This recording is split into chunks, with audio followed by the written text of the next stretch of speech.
Hey, business building warrior, welcome to Silent Sales Machine Radio. I'm your host. Today, I'll have a guest here in just a moment. We love bringing you stories of successful students from our community who've built beautiful businesses using the strategies that we teach around here. Now, if you're new, the vast majority of the stories you're going to hear on our podcast with over 700 episodes, most of those episodes, I'd say about 80% of them, are interviews with students of the Proven Amazon course. I wanted to say that at the beginning because today's student wasn't so much necessarily a success story from that as much as he was a success story from a lot of the other concepts that he's gleaned being in one of the only, actually, the only mastermind group that I've ever had. It's been several years ago, but he was one of the members. And so many of those members went on to build incredible businesses that his is especially noteworthy because let me just give you a number. He's in, I asked him after we stopped recording, they're in 35,000 retail stores at this point. Imagine that, having your product in 35,000 retail stores. At one point, his product was a top 10 grocery item on Amazon in the United States for a year or two. They've sold a lot of product to a lot of people all over the world, and the business continues to grow. He actually did a bit of an exit where he's still the majority shareholder, but he's got a board running his business now. It went from him and a few friends to now about 100 employees helping run this large national brand that's pretty much everywhere in the US. It's in every Kroger, Walmart's, I think Target's got them. They're getting into Costco now, I believe, at this point. So they're everywhere. Of course, I'm talking about my good friend for the past many years. He's been, what was it, 2011, I think we met. And he's been part of this community on and off, and now getting plugged in even more than ever. His name's Mike Brown with Death Wish Coffee. That's the name of the product. And actually, I forgot to mention it on the interview today when I was talking with him, but one of my prized possessions is a pretty cool die-cast car that he gave me when they sponsored a NASCAR several years ago. NASCAR sent him a couple die-cast cars. He sent one uh, in recognition of the contributions of this community to his success. He sent one of those cars to me, which is a pretty cool part of the story. You can see if you go to pickmikebrown.com, Pick, pickmikebrown.com. It's just a one-page website that kind of tells a bit of his story and the background and how this community helped build his brand. And we talk a little bit about that today as well. So this is a really big success story. You know, on this podcast, you're going to hear everything from people who just got started. They're having their first $5,000 or $10,000 a month. We celebrate. We love seeing people get started. We understand the challenges. And understand me, if you're brand new, I'm not saying go launch a brand that's in 35,000 stores with us tomorrow. That's not where you start. You start in the trenches. You start learning the basics. But as you build your relationships, you build the connections, you test new products, you meet new vendors, you get into new niche markets, opportunities start bubbling up because you're following the basic principles around here. These are the kinds of things that could happen. Is it a guarantee? Absolutely not. There's no guarantees in life or business or anything else, right? But the strategies that we teach work. And you'll hear straight from Mike's mouth today.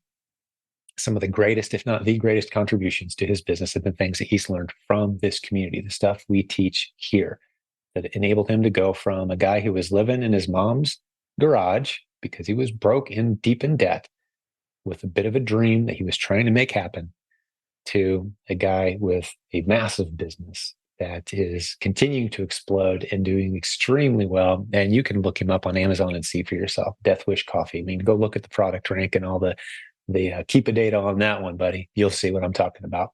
It's on fire. And that's just Amazon, which represents only, last time he told me, I think about 15%, maybe at tops, maybe 20% at the most of their business. Most of the business is traditional retail, which is true for most brands, which is why the opportunity on Amazon is continuing to explode for those of us who are small resellers and just getting into the game, because that piece of the pie on Amazon and e-commerce continues to grow year after year after year. That's where you want to be. But this was a fun interview for me. It was a recap of some stories I'd heard from Mike, some things I hadn't heard before. And I think you're really going to enjoy it and be inspired, even if you know Mike's story and you've been around a while. Maybe you've heard him talk before. I'm pretty sure he's only been on the podcast one other time. since 2016, and it was very early on. So this is a good update interview, and tell us how things are going now. And I think you're going to be encouraged and inspired just how expansive these opportunities really can be. And here's the tips again I want to give you, very specific takeaways as we jump into this interview. One is surround yourself with community. Mike did this organically. He jumped in, he built relationships, he had conversations. We all loved and supported him, and we helped his story become a premier story in e-commerce because of the community. And he rewarded us by telling others about us and loving on us in ways that have just been incredible. So community, relationships, friendships, positivity. If you're having a struggle, figure out some solutions. Don't be a source of negativity, be a source of solutions. Mike did that. So community, mindset, commitment to the process, and the rest will just start to happen over time organically, as we've seen so many times. So enjoy this success story. Thanks for being a part of our community. Hope you enjoy this time with Mike as much as I did. So Mr. Mike Brown of Death Wish Coffee, welcome to Silent Sales Machine Radio, man. Good to see you. Nice to see you as well. Thank you for having me here. Yeah, it's always a pleasure to see you again, my friend. Now, you and I touch base on a regular basis. I may have mentioned that in the introduction, but there's probably many listeners that have no idea who you are. And I know you do a lot of these kind of things, interviews and such, but man, give us the quick and dirty, man. Who's Mike Brown? What are you up to? And we'll just tell them your story after that. Yeah, I'd love to tell you my story. As we just talked about recently, I have been on this podcast before a long time ago, and my life has changed significantly since then, thanks in part to you. I feel like you were like my first like beacon of like, follow this man and he's going to show you the way. And man, you did a great job with that, and everything that you teach is the truth, which is hard to find out there. Oh, and I feel like that's how I found. That's how I found Jim Cochran, and the Proven Group back then, and it's been very successful for me. And a quick rundown of what I done, or the businesses that I built, or the business that I built, I should say. It's called Death Wish Coffee. And I started it back in when did I start it? I started back in 2011. 2011. 2010, 2011. Yeah, because that was the book of mine that you grabbed. It had just been published about then. The only real book I don't have a copy nearby, but the 101 Marketing Secrets. That's the book that you snagged about when you were starting. Yeah, that was great. Yeah. I mean, and since then, the Silent Sales Machine, I looked over that earlier on today because I haven't read through that one in a while. And I mean, that's still gold. It's still everything. I got to get you the new version, man. I've had the new version out for a couple months. I don't think you got it yet. What version are you on? It's just it's an e-version only, electronic version, but I'll have to send it to you. It's been updated 11 times, man. So you're probably bumping around version 5 or 6 or something, right? Yeah, probably. But yeah, I started a coffee company back in 2010, 2011 called Death Wish Coffee. I started it because I felt like I needed to start it. I was running a coffee shop called Saratoga Coffee Traders, and I wasn't doing very well. It was a brick and mortar business. I wasn't selling anything online. I didn't know how to sell things online at that point. It was just, I was pretty much at the mercy of the customers walking down the street and wandering into my shop. And, sure. and I did so many things wrong at trying to run this business. But one of the reasons I started to sell my coffee online, or started to look for ways to make extra revenue, was because I was going broke and I was about to lose my house. I did lose my car. It was just actually, I did end up losing my house as well. I ended up moving in with my mom. So I was pretty much as broke as you can get. I was probably at negative probably 50 to 100 grand, which was scary, real scary back then. Yeah. Hey, how's your mom doing, by the way? I know we're recording a podcast, but she was in a little car wreck here a few weeks back. She wrecked her car. She didn't wreck it. So she got hit. Luckily, we brought her to the hospital, but she's fine. No, but she has these Subarus, and this Subaru like took it like a champ, and she didn't hurt her at all. And she's pushing 80 now. She's doing okay, perfectly healthy. Her car was totaled, but I had a chance. I got to buy her a new car. So I've never bought anyone a new car. Well, except for myself, but I got to buy her a new car. So it felt nice, being able to help her out. And she's helped me out so much over the years, especially when I was broke and had that coffee shop. She actually paid my She actually had loaned me money so I could pay my employees 1 week, which was it was that's when I was really like at that point where like, oh man, I need to figure this out. And that's when I started reading as many books as I could find. And thank God I found yours. It helped me start making money almost immediately, which is unbelievable thinking back. But yeah, then I created a brand called Death Wish Coffee. I created a strong coffee, and this was all based on what my customers were asking for in the coffee shop. And at the time, this is like I said, back in 2011, 2010, 2011, I Googled what's the world's strongest coffee, and there was no good Google hits at the time. There's nothing. So I was like, oh, this my customers are asking for it, and it doesn't exist. I know how to make strong coffee, and I learning how to market it and brand it. So that's what I did, and it started doing well. I wouldn't say immediately, but it did start doing well. It did start making money immediately, but I think it started doing well over time. Whereas the revenue at the coffee shop was either going level or down. The online coffee sales with Deathwish Coffee every week or every month it was like snowballing, it'd be like, $100 this month, next month $200, the next month $400. So it was like exponentially growing. I was like, oh wow, this really has some legs. And you were just filling those orders from the coffee shop, right? Like in the back or whatever, just filling the bags as the orders came in the early days.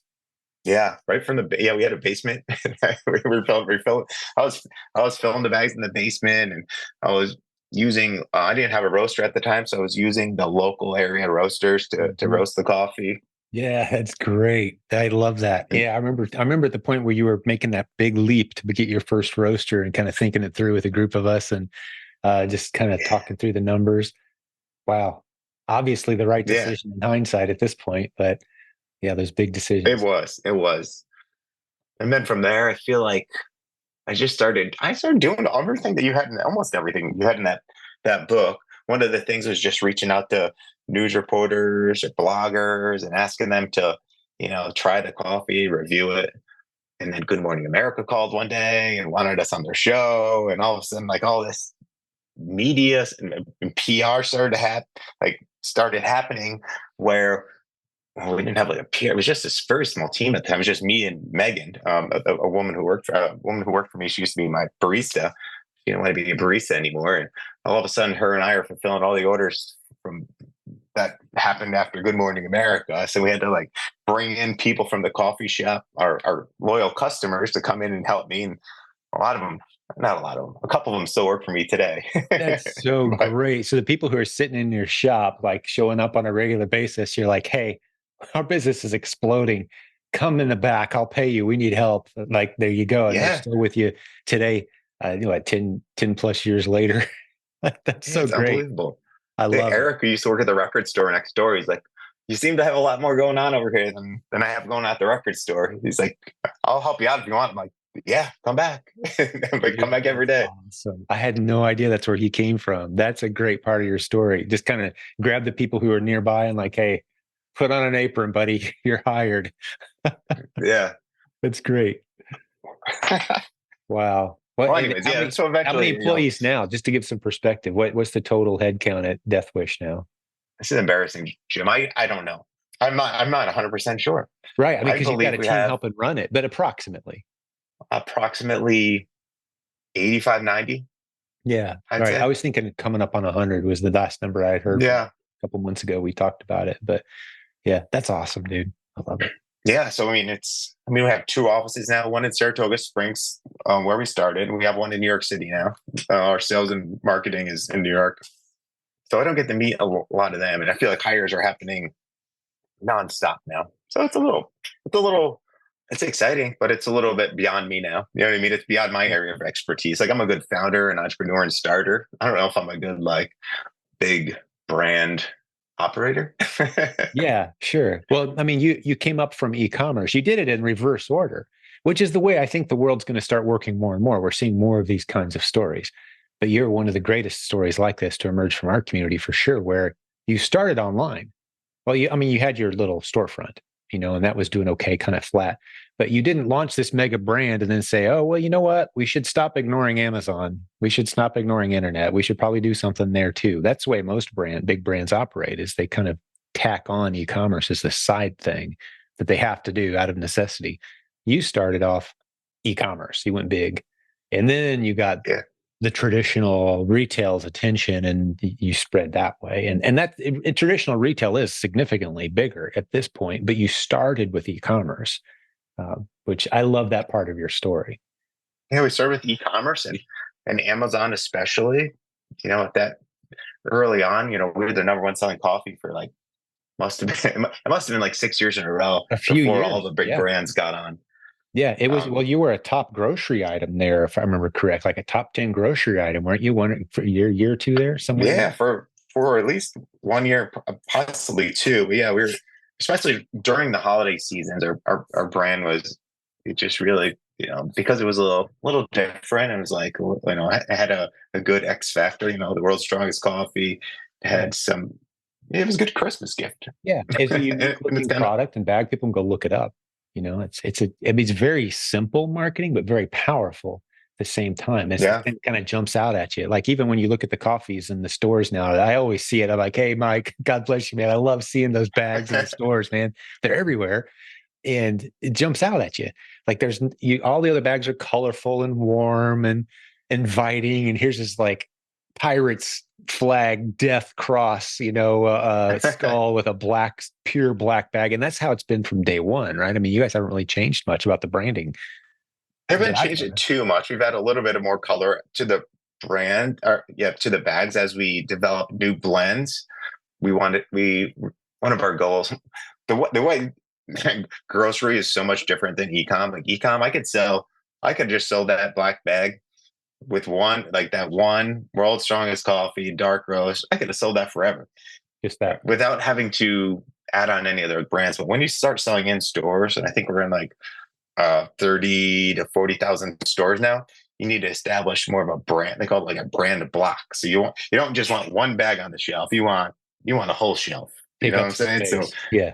So to get more, you have to like put more products out there and different types of products, so you have more of a more shelf space, so people won't miss it. It's all about that's a different world for me. I'm the e-commerce guy. I understand the e-commerce stuff. The grocery world is a little bit there. You're selling to one customer. When you're selling online, you're selling to a community, which I'm much more comfortable with. Right.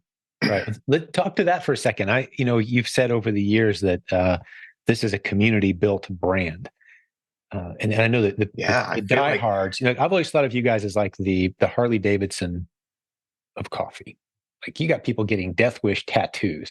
Like I'll be driving through some town and I'll see a Death Wish bumper sticker on an old beat up car with a surfboard on top. I'll take a picture of it. Like you've got this cult following almost that's been very loyal to the brand. And how much of that was like intentional, and how much of it was like, wow, where did these people come from? Like, talk me through that a little bit. You're probably not going to be surprised by this, but maybe I've kind of followed what you do, Jim, in terms of like building a community. You surround yourself on my team with good people. So I had all good people on my team. I still do. Mm-hmm. And I reinforce how important our clients and customers are, and everyone in our community. And I encourage everyone to, hey, if somebody calls, pick up the phone. Let's talk to them. Let's get out there into the community and meet our customers and hear what they want to say. So I don't know. I kind of feel like just being following what you've been doing, since I started following you way early on. Maybe it just almost came like natural, just watching how you dealt with deal and interact with your community. I feel like I tried to do something similar, and a lot of it's just picking up the phone when they call and being able to, be an ear, and listen to them and hopefully give them what they're asking for if it makes sense. Yeah. Yeah, man, I never connected those dots. I love that answer because I wasn't expecting it. That's really cool. But I do see the overlap. And I do think there's an opportunity there for us as, e-commerce business building warriors. That's the primary people listening to this show, right? They're trying to build businesses using the internet creatively. That's been our tagline forever. it's if you can somehow build a culture around what you do in a community or tap into a community, now a lot of the people listening to this are selling products to strangers on Amazon. And that's awesome. That's a great way to start. That's where we love to start people out. But the opportunity to expand your network, to get to know, to connect with people, to build a community, the Facebook group that supports this podcast, we just passed 74,000 members in there. Mike, I don't know. Yeah, you're in there from time to Wow, time. I've that's seen you awesome. around.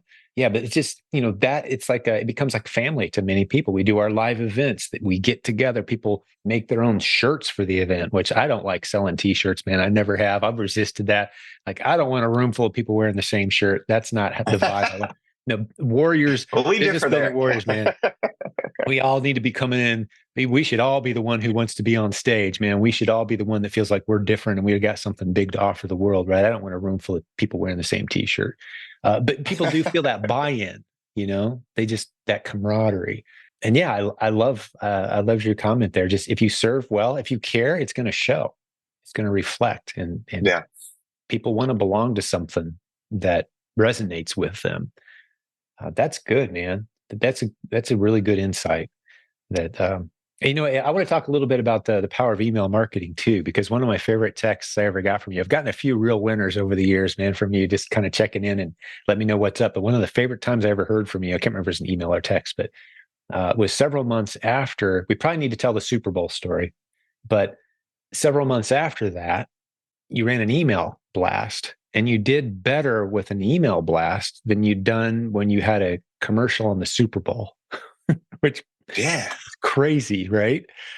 And you couldn't wait to tell me about it. I loved that.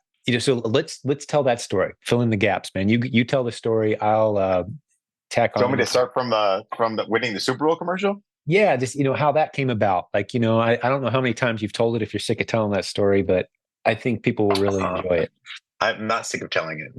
Good. It's one of my highlights. It only happened once, Yeah. but yeah. Well, in 2015, I entered. Was it 2015? Yeah, 2015. I entered a competition with Intuit QuickBooks.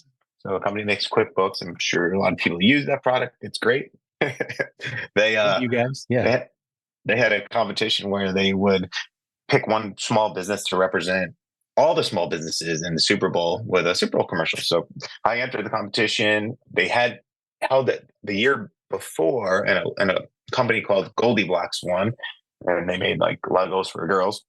Oh, And I that was a didn't great know that part of story. the story at all. I had never heard that. Okay, I didn't know they did it twice. Yeah, they did it twice. So the second year, I think 5,000 brands, small businesses entered, and from day one, I told my team, "This is all we're going to do this year. We're just going to try to We're win gonna this." win this thing. Yeah. Yeah, I was very, very adamant that we're going to win it.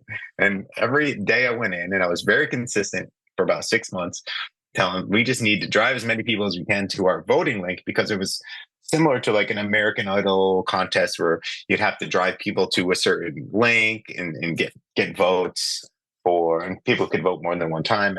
I think once a day or something. Right. And the CES community really helped us through all that. Well, I You set set up a up a whole website. link We for us still on the have it. website. I think it's still set up. Pickmikebrown.com is the website that kind of tells this story. And that we were using that site to encourage people to vote. Right. So we set that. That was kind of our gift to you. Like, hey, man, That was let's make this thing awesome. happen. And people just from the community. Yeah. From basically the listeners to this podcast, the equivalent now, the readers of the book and the people on our mailing list and the people who'd been to the event and met you, our live conference. Because we've done our conferences 12 years in a row now, which in the industry is unheard of, man. There's no other e-commerce conference that's met 12 years in a row. So at that point, we were Wow. 4 or 5 years into the 12 years. And so people got to meet you and kind of jump on board. They knew who you were. Yeah, that was cool. Anyway, so we did end up like making the top 10. And then once we made the top 10, like the team, my Death Wish team, there's only, I think, 11 of us at the time. They finally thought I wasn't full of. They're like, "Oh, we really have a chance to win this thing." So They didn't believe till you were in the top 10. I was very. I talked about it every day, yes, but Yeah. no, they. I was getting some behind the scenes. I think I was getting some like, why is Mike making us work on this every day? But I'll Right. tell you what, because we were so focused on just doing we were very aligned that year, and all of us were focused on doing basically just that. Get as many, just that. What we were talking about rocks earlier. We had that one big rock, and that's all we were focused on pushing.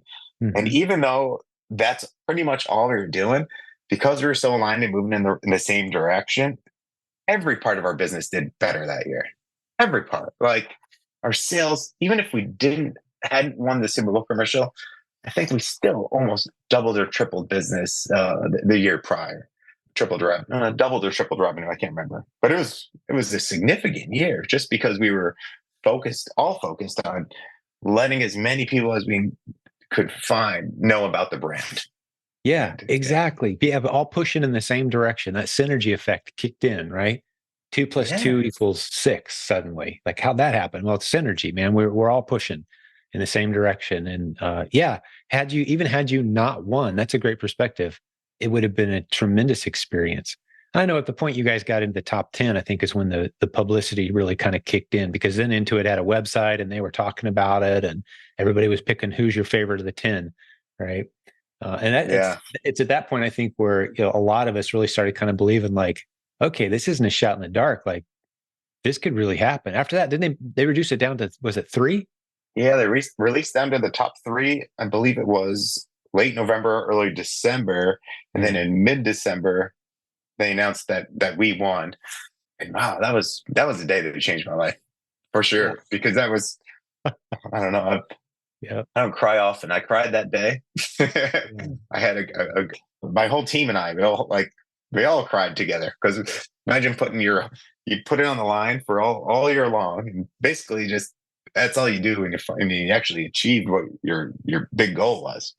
So that was nuts. And then from the mid December through February 7th, it was all right. Now we need to make sure our website doesn't crash. Right. We need to make sure we have enough inventory. We need to make sure. Oh, there's so many things. I had lists upon lists, and I had a lot of redundancy in terms of worst case scenario, probable scenario, best case scenario, Mhm. and checking all those boxes to make sure that when the commercial goes live, we basically capitalize on it as Maximize good the as opportunity. Right. that's what I'm trying And to I know say. one of the things that was a big focus was let's capture email addresses, because I've seen big spikes of exposure happen. I know I could rattle off the names of authors, best-selling authors with incredible books, and you think, okay, that guy made millions, right? Like he made a lot of money of it. Or no, he didn't make anything ultimately, right? Because there was no call to action, there was no e-commerce connection.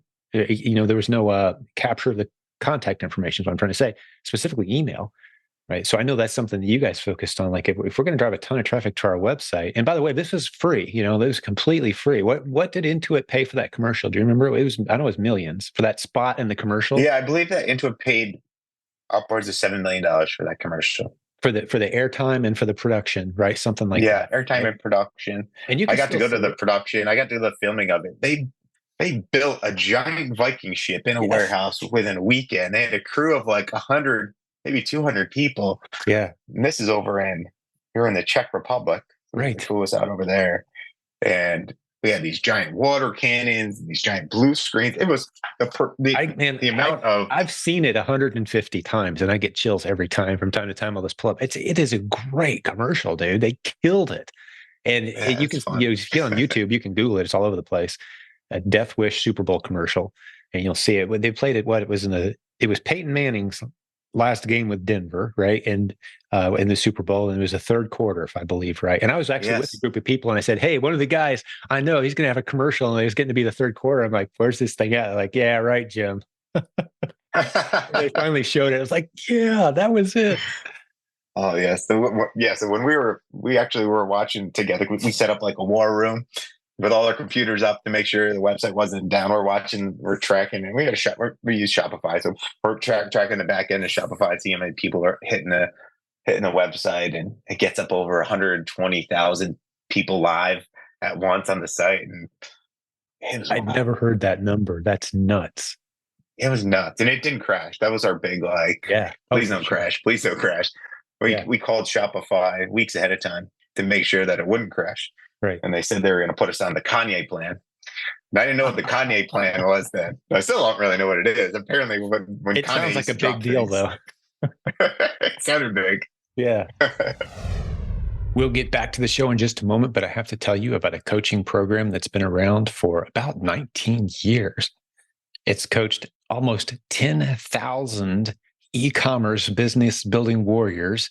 It's got a team of about 60 coaches who are not only great teachers with tremendous hearts who love their students, but they're all succeeding at the business strategies that you hear taught on this show. If you haven't figured it out yet, I'm talking about our coaching program. There's a link at silentjimdotcom. Get over there, get on our schedule, have a free consultation, zero pressure. We're going to help you build your business on that call.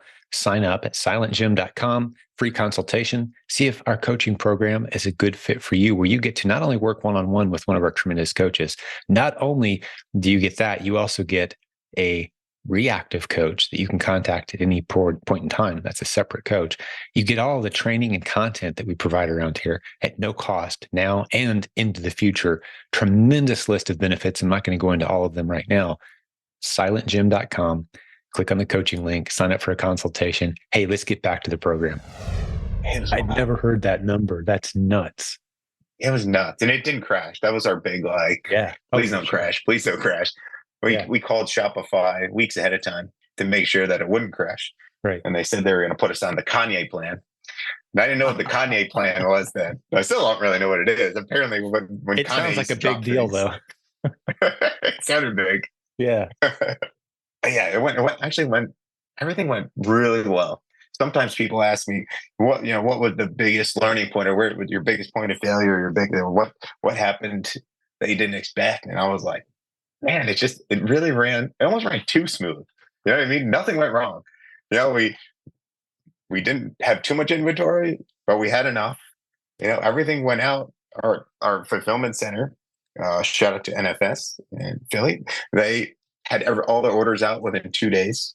And we had great reviews. I captured all those email addresses. So then, we had a nice opt-in. We also set up our website, so when people went to deathwishcoffee.com, you didn't have to click around in the site. It was right on the purchase page. You just had to enter your information. You got a bag sent to your house, so there was no extra clicks anywhere. Exactly, a very clean, simple one pager, right? Which is all you'd probably ever seen. That's all I ever really use to this day. I've got a bunch of one-page websites, man. If I'm building, if I can't say what I need to say within a very short period of time, it's too complex of a website. You get in, get out, show them. You don't want to have 1,000 options. It's overwhelming. People don't have time for that. Right. But then after we got all those email addresses, and it was like the best publicity ever. We're at a point where it's like, okay, now we can't let all our new customers down. Let's follow up and try to add more value on top of what they already got, and remind them that we still exist. And that's what I tell the Death Wish team today. So about business, business is real simple. You just introduce yourself to as many people as possible, and you provide them with some piece of value. And then when the time's right, you make an ask. Hey, maybe can you do this for me? It's like the simplest 3-step process. Profound. You've got to write a book, man. That's so good. I mean, because people get caught in the muddiness and the murkiness, and they think business is complex. It's not. Provide value. Build a list of people that know, like, and trust you. Give something away for free or something of value. And you started that way. I mean, that's how we breezed through that part of your story. But you reached out to several influencers and bloggers and people with YouTube channels talking about coffee and things like, hey, here's my stuff. Just wanted to put it in front of you. It's one of the ideas, right? That we call it the gatekeeper strategy in the book. I think. Just find the gatekeepers, the people who have the audience you wish you had. Serve them well. Earn the opportunity to serve their audience. Now you got a group of people that know, like, and trust you. Start having those conversations. Serve them well. It's that simple. It gets overcomplicated, but it really is that simple. Yeah, but we don't hit our numbers out of Death Wish. I'm always like, all right, did we not introduce ourselves to enough new people?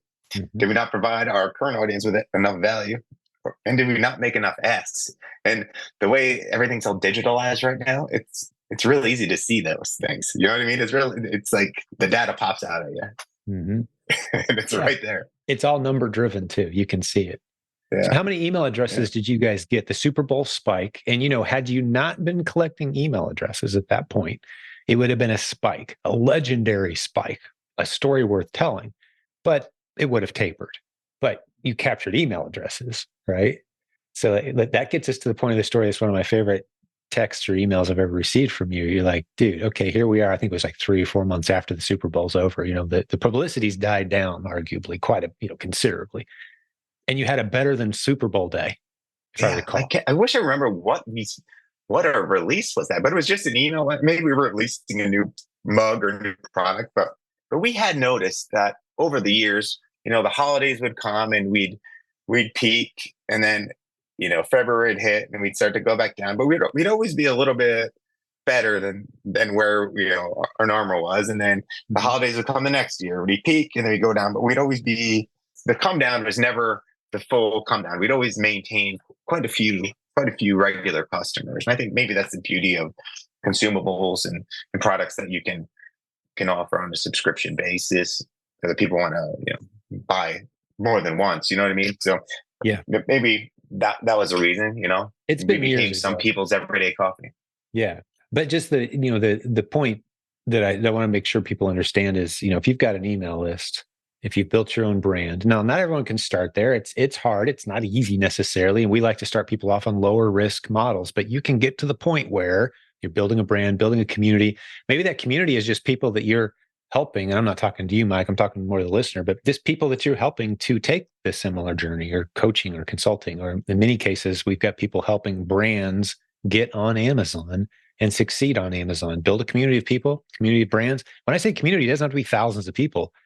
I talked to someone yesterday, actually interviewed them for the podcast, and in under a year, they had enough clients that they were doing $70,000 of revenue per month, helping brands get on Amazon with minimal Amazon experience, just helping other brands navigate. Because as you know, I mean, as much as you know Amazon, you've been a top 10 grocery item, the platform. There's still things that you're like, pulling your hair out over vendor central Yeah. versus seller central, and the rule changes and the laws and the new programs. You've got to have someone that understands it to truly tap into it. And correct me if I'm wrong, you're still kind of playing that role on your team, aren't you?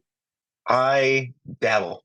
They'll ask me things every once in a while. Now I work with, and I'm a part owner of another business as well, and I manage their Amazon side. So I love Amazon. But you're right. I still go back and I take the Amazon University classes. I'll start from the beginning again sometimes if I'm like, things have changed a little bit. I need to go back to the basics. And that's honestly, that's funny. People on my team used to get offended when I would tell them, hey guys, I know you're trying to do something really sophisticated and crazy. Why don't you just take this introductory course? It's simple. Start, Yeah. yeah, keep it simple, because You guys would this is you where guys the would low hanging fruit is. love the proven brand building, or proven branded bundles, I should say. Those are both courses, by the way, but proven branded bundles, just for the branding strategy, the keyword branding strategy, some stuff that we've discovered since you and I last connected on this topic. I think you and your team would probably benefit from going through that. We've got a great coach on our team, and Nate, who well. They put that Yeah, content together, and yeah, proven I'll branded do bundles. that. It's one of the modules inside the Proven Amazon course. I think you'd have some fun going through that, because there's some things we're discovering, and strategies we're helping a lot of people put together. That's one of the opportunities that all brands have. Death Wish included, this cooler company that you're consulting with, is to get creative with the keywords you can use that become available to you if you create bundles with other popular keywords, right? Like what goes well with coffee.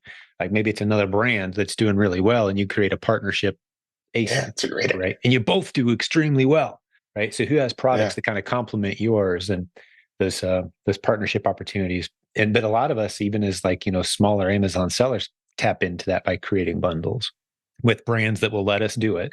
Like I interviewed here a few weeks ago on the show, Mike, a lady, her name's Kim, who she was featured at the Amazon Accelerate event, which you would love, by the way. You should go next year. It's out in Seattle. Amazon hosts an event. And one of the 3 featured sellers they had on stage was a lady who puts together gift baskets of branded snacks. None of it's hers. She doesn't have a brand, except she's branded the baskets. and that's her brand, right? But it's That's great. brand name Yeah. snacks, and she's got special needs adults, just our kind of people, man, putting good people to work that have few other legitimate opportunities. One of the members on her team is completely legally blind, for example. Very few job prospects, but he's just a diligent worker, killing it, doing a great job with her. And they got a 7-figure business on Amazon, and it was cool. Amazon gave them a grant while they were out there on stage in front of 2,500 other sellers. It was pretty cool, pretty big deal. I got to interview her for the podcast here not too long ago. But just That's the awesome. branded bundle concept, it opens up new ASINs, opens up new markets for you on the Amazon platform. Yeah, that's great. Yeah, something for you Great guys to idea. consider. Well, I love this story, man. I love the progression. How big's your email list? Are you allowed to say approximately? Have you Or said? a death wish? Yeah.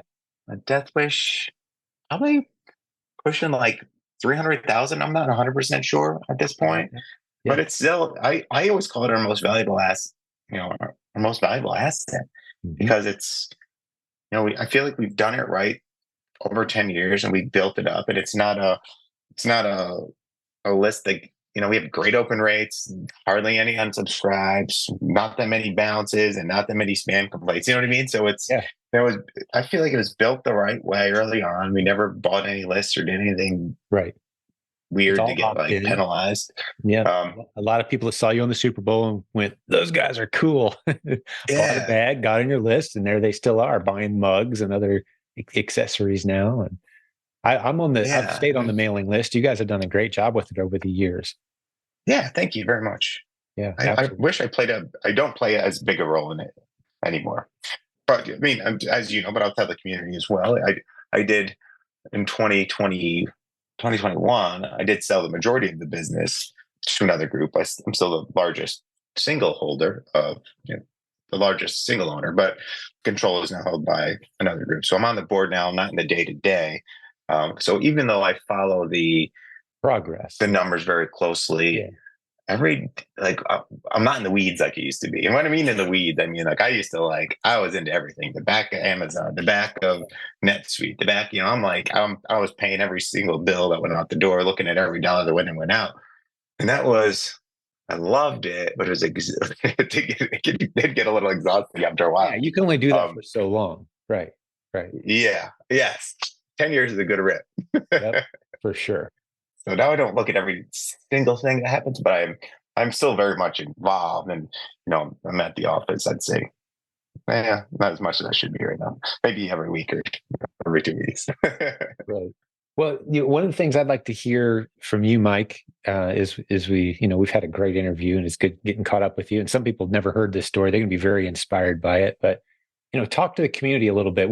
And as you're thinking about what you might want to share with the listeners here, everyone from people who are just starting off brand new to e-commerce, have no clue, up to some people running decent sized businesses and wondering, okay, what's next? Should I launch my own brand? Just whatever, speak from the heart, no pressure. But I just want to let everyone know that last year you weren't at our event. We have an annual event. You weren't able to make it last year, but you're going to come. The plan is you're going to come May of 2024. That's the Proven Conference for details on that. But we showed a little video, a little update, and that just really resonated with people. You gave everyone a few tips. I've actually had a few people talk on the podcast about that little short clip you made and how it changed the way they approached the event. Because one of the tips you said is, hey, you're going to get a lot of information. Grab one or two or three things and just say, I'm going to do these. Focus, like I'm going to go back and I'm going to make this happen. Otherwise, you're just going to kind of drift around and not get things done. I thought that was a great tip. It's one of the things you put in your message. I don't know if you even remember that or not, but it was Oh, I powerful do for us. remember it. Yeah. I mean, I remember saying it on the video, but I also remember sitting at, I don't know how many events I went to in a row of yours, Jim, and then, well, maybe it was the first year I came home with like 4 or 5 pages filled with like, I got to do all this. And then the next Right. year is like, all right, I need to like trim this down because Yeah. once you get back behind your desk at work or back at home, it's like life is still there and it didn't stop, and pause for you. So you got to catch up on everything that you missed. And then it's like, oh, all these great ideas are sitting here that were going to be game changers for your business. And all of a sudden you're putting out fires. So it's like, you just got to pick a couple things and make them a priority. Yeah. Just plan going in.